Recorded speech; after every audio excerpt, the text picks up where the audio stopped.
Now there's a Maisa. Reb Hershel is a Dechayva, had a brother named Ramosh Misambur. And Ramosh Misambur once had to go daven in shul, and he had to pass through a very low part of town, a Mokim Tomei in the city.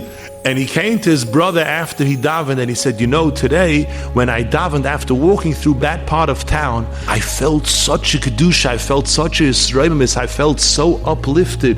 What could it be? And he said, simple, a mokim tameh, a mokim of nisyonis, is a place that's full of nitzoitzes of kedusha, sparks of kedusha that have fallen from people who were nichshal, and they're all there captured by the klipos. When somebody walks through such an area and he watches his eyes, he goes through with Yirah Shamayim, all of those nitzoitzes of Kedusha become his. The way you walked through that area, since you went through B'Kedusha, all of that Kedusha that was lost there became yours. By the time you got to Shul, you were a new person. You were never at such a level.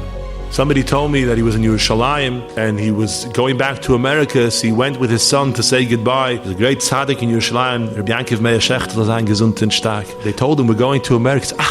He said, America. He says, you should know, he says, the airport is a place where there are millions upon millions of nitzoitzes of Kedusha that are lost there. The whole place is designed to be machshel people in Riyos HaAsuros. If you can travel from here to America and go through such a mokim b'Kedusha, that means all the Kedusha that was lost there could become yours. And you could reach a level that is higher than all of that tumah.